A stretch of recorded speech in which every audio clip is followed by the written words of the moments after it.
এটা পৃথিবীর এমন একটি পাহাড় যেখানে একজন মহান নবী সরাসরি আল্লাহর সাথে কথা বলেছিলেন। এটা এমন একটি স্থান যেখানে আল্লাহর নূরের এক ঝলকেই পাহাড় চূর্ণ বিচূর্ণ হয়ে গিয়েছিল। আজ আমরা আপনাদেরকে নিয়ে এসেছি সেই তুরে সিনাই পর্বতে বা তুর পাহাড়। চলুন দর্শক, এই পাহাড় সম্পর্কে কিছু ইতিহাস আমরা জেনে নেই।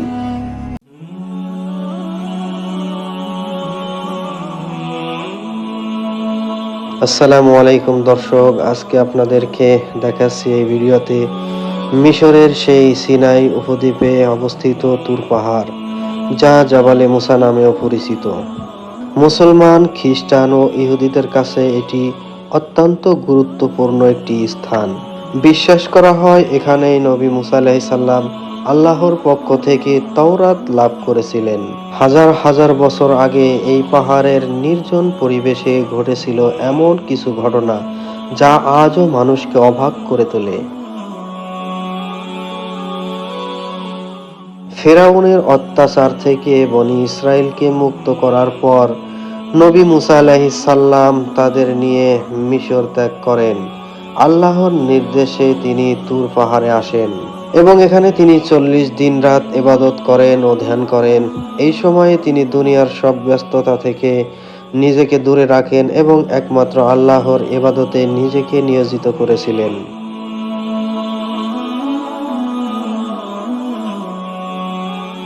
এই তুর পাহাড়ের নীরব পরিবেশ, চারপাশের পাথরের দৃশ্য এবং আকাশ ছোঁয়া চূড়া যেন সেই ইতিহাসের ঘটনার সাক্ষী হয়ে আজও দাঁড়িয়ে আছে।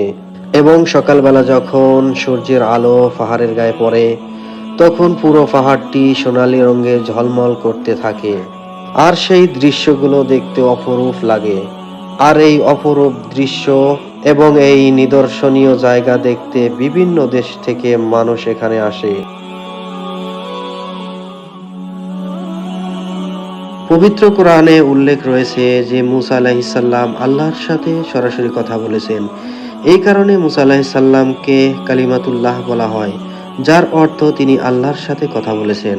শুধু তাই নয়, এই পাহাড়ের কথা আল্লাহ তাআলা কোরআনের অন্য জায়গায় বলেছেন সূরা ৩-এর ভিতরে, ওয়াত-তিনি ওয়াজ-যাইতুন ওয়া তুরি সিনিন। এই তুরে সিনাই পর্বতের কথা বলে আল্লাহ তাআলা এই পাহাড়ের কসম কেটে অনেক কিছুই বলেছেন, যা কোরআনে বর্ণনা করা হয়েছে। ভাবুন তো দর্শক, একজন মানুষ সরাসরি আল্লাহর সাথে কথা বলেছেন। এটি ছিল মানব ইতিহাসের অন্যতম অলৌকিক ঘটনা, যা নবী মুসা আলাইহিস সালামের সাথে ঘটেছিল। মুসা আলাইহিস সালামের সাথে সরাসরি আল্লাহ তাআলা এই পাহাড়ের উপরে কথা বলেছেন। আল্লাহ তাআলা নবী মুসা আলাইহিস সালামকে বিভিন্ন নিদর্শন দেন এবং বনি ইসরায়েলের জন্য হেদায়েতের বাণী প্রদান করেন। নবী মুসা আলাইহিস সালাম আল্লাহর সাথে কথা বলার সৌভাগ্য লাভ করার পর মুসা আলাইহিস সালামের অন্তরে একটি প্রবল ইচ্ছা জাগ্রত হয়। তিনি বিনয়ের সাথে আল্লাহকে বলেন, হে আমার রব, আমাকে আপনার দর্শন দিন, যাতে আমি আপনাকে দেখতে পারি। এটি ছিল একজন নবীর গভীর ভালোবাসা ও আকাঙ্ক্ষার প্রকাশ।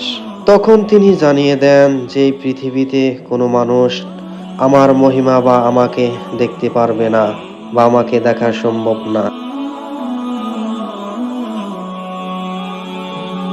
দর্শক, এই যে স্থানটি দেখতে পাচ্ছেন, ঠিক এখানেই নবী মুসা আলাইহিস সালাম 40 দিন রাত আল্লাহর ধ্যানে এবং ইবাদতে মগ্ন ছিলেন।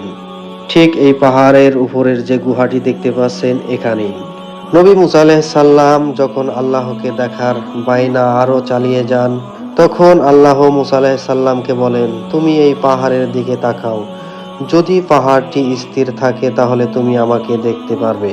এরপর আল্লাহ তাআলা তার মহিমার নূরের এক ঝলক জ্যোতি এই পাহাড়ের উপরে ছাড়েন এবং পাহাড়টি চূর্ণ বিচূর্ণ হয়ে যায়। আজ এই পাহাড়ের উপরে বিভিন্ন মানুষ এসে সেই স্থানে বিভিন্ন রকমের পাথর বিক্রি করছে। আপনারা জানেন সেই দৃশ্য এতই শক্তিশালী ছিল যে পাহাড় ভেঙ্গে চূর্ণ বিচূর্ণ হয়ে যায় এবং নবী মুসা আলাইহিস সালাম এই দৃশ্য দেখে অচেতন হয়ে মাটিতে পড়ে যান। কোরআনে বর্ণিত এই ঘটনা আমাদেরকে শেখায় যে আল্লাহর ক্ষমতা ও মহিমা মানুষের কল্পনার ঊর্ধ্বে। যখন মুসা আলাইহিস সালামের জ্ঞান ফিরে আসে, তখন তিনি বলেন, আপনি পবিত্র, আমি আপনার কাছে তওবা করছি এবং আমি সর্বপ্রথম ঈমান আনয়নকারীদের অন্তর্ভুক্ত। এই ঘটনা ছিল বিনয়, ঈমান এবং আল্লাহর মহাত্ম্যর উপলব্ধির একটি অন্যতম শিক্ষা।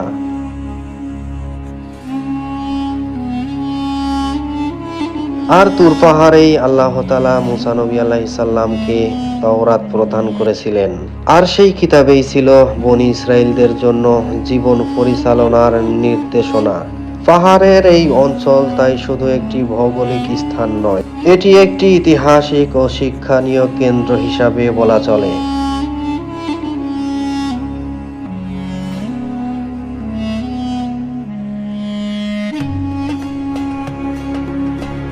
দর্শক, এই ছিল তুর পাহাড়ের ছোট্ট একটি ভিডিওটি ভালো লাগলে সকলের মাঝে শেয়ার করে দিন এবং চ্যানেলটিকে সাবস্ক্রাইব করে পাশেই থাকুন।